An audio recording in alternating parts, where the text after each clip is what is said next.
The boardroom was tense that afternoon. Charts lined the walls, numbers glowed red on screens, and the air was thick with quiet frustration. A few executives sat with their heads in their hands while the CEO stared blankly at the falling graphs. They had tried everything, new strategies, outside consultants, endless meetings, but nothing worked. The company was on the edge of collapse. Near the back of the room, unnoticed, the janitor, Daniel, was mopping the floor. He moved quietly, careful not to disturb the suits who never saw him.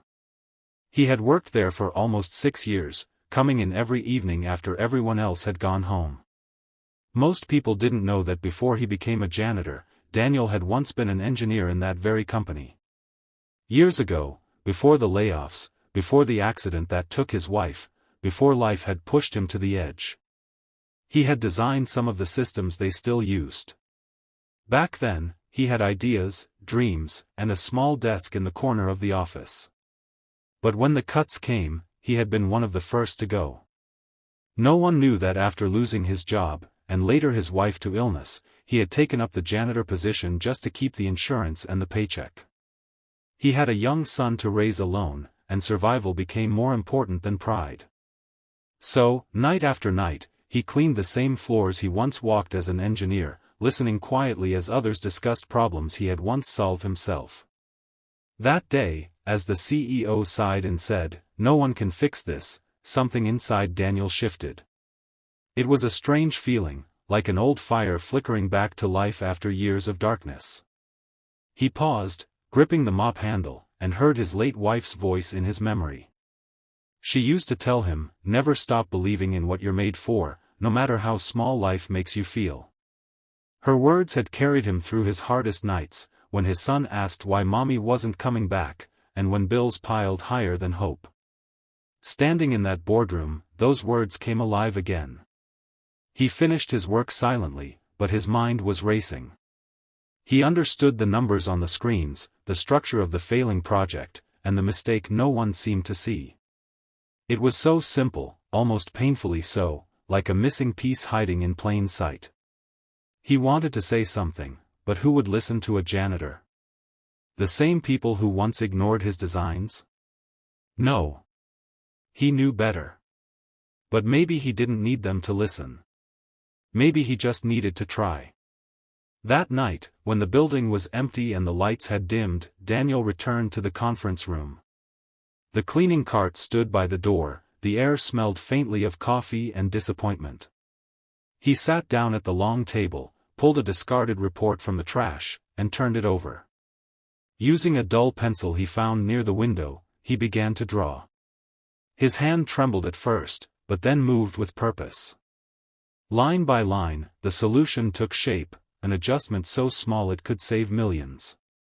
He had imagined this design years ago, but no one had wanted to risk something new. Now it was their last chance, and he couldn't let it disappear.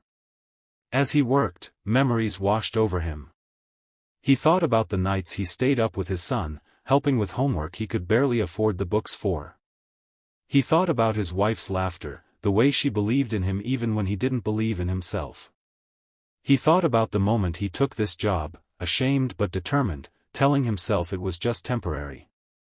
Every moment of struggle, every long shift, every quiet humiliation, it all led to this. This single act of trying again. When he finished, he looked down at the paper. It wasn't much to anyone else, but to him, it was everything he still had inside, the part of him that refused to die. He hesitated for a long time, unsure if he should leave it. But then he remembered his wife's words again. Maybe it wasn't about being noticed. Maybe it was just about doing the right thing. He placed the sketch in the center of the table, weighted down with a coffee mug, and stepped back. He looked around the empty room, the same one that had once been filled with his dreams. The glow from the city lights fell softly through the windows, casting long shadows on the floor. For a moment, he imagined her voice saying, "I'm proud of you." He smiled faintly, wiping a tear before it could fall. Then he turned off the lights, picked up his mop, and left. Walking home through the quiet streets, Daniel felt something he hadn't felt in years, peace. He didn't expect anyone to see the paper. He didn't expect praise, or change, or anything at all. He had simply done what he believed in. For the first time since losing everything, he felt like the man his son thought he was. He looked up at the night sky and whispered, "I did my best." And somewhere deep inside, he hoped that was enough. Morning sunlight streamed through the tall glass windows of the boardroom, spreading across the polished table like a quiet revelation. Papers were scattered everywhere, coffee cups left half full, and in the center of it all lay a single sheet of paper covered with rough pencil lines and faint notes. The CEO paused as he entered, his eyes catching on the sketch. He picked it up, frowning at first, then looking closer. Something about it felt familiar yet entirely new, simple, brilliant, and practical in a way none of their million-dollar consultants had managed to find. He called in the engineering team, asking where this had come from. No one knew. It wasn't part of any report or proposal. But within minutes, as the team analyzed it, the realization hit like a shockwave. Daniel's hand-drawn diagram had solved the problem that had cost the company $50 million in lost contracts. Silence filled the room, followed by disbelief, then applause, and then a single question: who did this? When they finally found Daniel in the hallway, he was back to doing what he always did. Mop in hand, sleeves rolled up, his focus on the floor rather than the chaos upstairs. The CEO walked toward him, his polished shoes clicking on the tiles. Daniel turned, startled, wondering if he had done something wrong. But the CEO's expression was soft, almost disbelieving. "You just saved this company," he said quietly. For a moment, Daniel didn't understand. Then he saw the paper in the CEO's hand, the same one he had left on the conference table the night before. His heart skipped. He felt both proud and afraid, unsure what would come next. The CEO continued, his voice gentler now. "That sketch, it was yours, wasn't it?" Daniel looked down, eyes glistening, his hand tightening around the mop handle. "I didn't do it for the company, sir," he said, his voice trembling with emotion. "I did it for my son. I just wanted to show him that his dad wasn't a quitter." The hallway grew silent. Even the hum of distant printers seemed to fade away. A few employees who had gathered nearby lowered their heads, touched by the raw honesty of his words. For the first time, the CEO saw not just a janitor, but a man who had carried more strength, loss, and love than any of them had ever known. The CEO took a deep breath and extended his hand. "Then let's make sure your son knows his father's name will never be forgotten again," he said. Daniel hesitated, then slowly reached out, his rough, calloused hand meeting the firm grasp of the man who once represented everything he had lost. For a moment, neither spoke. The light from the window caught the tears in Daniel's eyes, and a faint smile began to form on his face, a smile that hadn't been there for years. Word spread quickly through the building. The story of the janitor who saved the company reached every corner of the office, every department, every whispered conversation by the coffee machine. Some couldn't believe it at first. Others remembered the quiet man who worked late into the night, humming softly as he cleaned. Now they looked at him differently, not as the man who emptied trash bins, but as the man who had seen what no one else could. By noon, Daniel was called back into the boardroom, the same place where his idea had been found. But this time, he didn't stand by the door with a mop. He sat at the table, invited and respected. The CEO introduced him to the board members, explaining how his quick sketch had prevented the company's collapse. There was a moment of stillness before the room erupted in applause. Daniel's face flushed with emotion. He wasn't used to this kind of attention, but deep inside, something warm bloomed, a feeling he hadn't felt in years.